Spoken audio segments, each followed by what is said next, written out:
அஸ்ஸலாமு அலைக்கும். Hi friends, எப்படி நல்லா இருக்கீங்களா?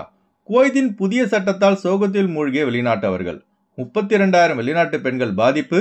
மிக மிக முக்கியமான நியூஸை பார்க்க போறோம்.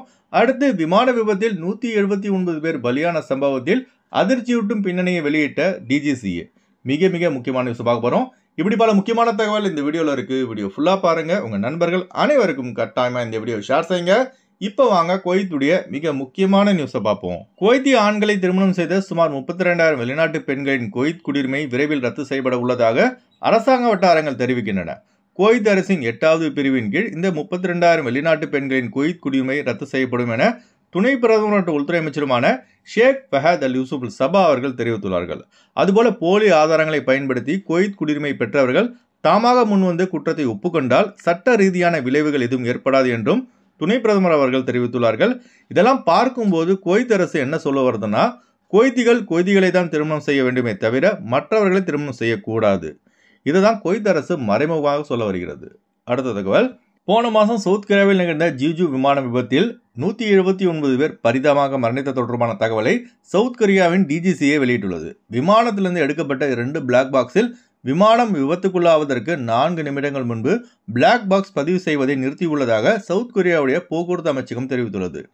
ஜிஜு விமானத்தில் பைலட் விமானத்தின் மீது பறவை மோதியதாக புகார் அளித்த அடுத்த 4 நிமிடங்களில் இந்த விமான விபத்து ஏற்பட்டு 179 பேர் மரணித்தார்கள்.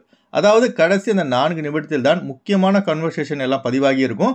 இதெல்லாம் பார்க்கும்போது எதுக்கு தான் இந்த பிளாக் பாக்ஸை ஃப்ளைட்டில் வைக்கிறாங்கன்னு தெரியலைங்க.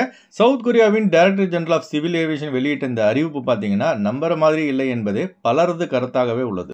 அடுத்து வாங்க ஃப்ளைட் அப்டேட் பார்ப்போம். குறைந்த கட்டணத்தில் விமான டிக்கெட் எடுக்க விரும்புபவர்கள் ஸ்கிரீனில் தெரிகிற ஜியா டிராவல்ஸ் நம்பரை கான்டாக்ட் பண்ணிட்டு குறைந்த கட்டணத்தில் விமான டிக்கெட் எடுத்துக்கொள்ளலாம். அதுபோல பிசிசி, மெடிக்கல், ஸ்டாம்பிங், அட்டஸ்டேஷன் இந்த ப்ராசஸும் செய்து தரப்படுகிறது. சென்னை டு குவைத் 14,800 ரூபாய்க்கு சலாம் ஏர்வேஸில் ஃப்ளைட் எடுக்கலாம். குவைத் டு சென்னை 38 குவைத் தினாருக்கு ஏர் இந்தியா எக்ஸ்பிரஸில் ஃப்ளைட் எடுக்கலாம். திருச்சி டு குவைத் 18,800 ரூபாய்க்கு ஸ்ரீலங்கன் ஏர்லைன்ஸில் ஃப்ளைட் எடுக்கலாம். குவைத் டு திருச்சி 56 குவைத் தினாருக்கு ஏர் இந்தியா எக்ஸ்பிரஸில் ஃப்ளைட் எடுக்கலாம். திருவனந்தபுரம் டு குவைத் 12,300 ரூபாய்க்கு ஏர் அரேபியாவில் ஃப்ளைட் எடுக்கலாம். குவைத் டு திருவனந்தபுரம் 45 குவைத் தினாருக்கு ஜெசிரா ஏர்லைன்ஸில் ஃப்ளைட் எடுக்கலாம். பெங்களூர் டு குவைத் 14,500 ரூபாய்க்கு ஏர் இந்தியா எக்ஸ்பிரஸில் ஃப்ளைட் எடுக்கலாம். குவைத் டு பெங்களூர் 33 குவைத் தினாருக்கு சலாம் ஏர்வேஸில் ஃப்ளைட் எடுக்கலாம். கொழும்பு டு குவைத் 87 குவைத் தினாருக்கு சலாம் ஏர்வேஸில் ஃப்ளைட் எடுக்கலாம். குவைத் டு கொழும்பு 40 குவைத் தினாருக்கு ஏர் அரேபியாவில் ஃப்ளைட் எடுக்கலாம். அடுத்து வாங்க குவைத்துடைய தினார் ரேட் பார்ப்போம். ஒரு தினார் குவைத் இந்தியாவின் மதிப்பு 277 ரூபாய் 50 பைசாவாக உள்ளது. ஒரு தினார் குவைத் இலங்கையின் மதிப்பு $957 ரூபாயாக உள்ளது. இப்போ நான் சொன்னது வந்து குவைத்துடைய அல்முலா ரேட்டுங்க. அடுத்து குவைத்துடைய கோல்ட் ரேட் பார்ப்போம். 1 கிராம் 24 கேரட் தங்கத்தின் விலை 26 தினார் 920 ஃபில்ஸாக உள்ளது. 1 கிராம் 22 கேரட் தங்கத்தின் விலை 24 தினார் 686 ஃபில்ஸாக உள்ளது.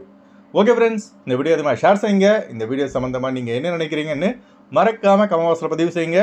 எப்போதும் இணைந்திருப்போம். உங்களின் ஒருவன் ஜியாவுதீன். அஸ்ஸலாமு அலைக்கும்.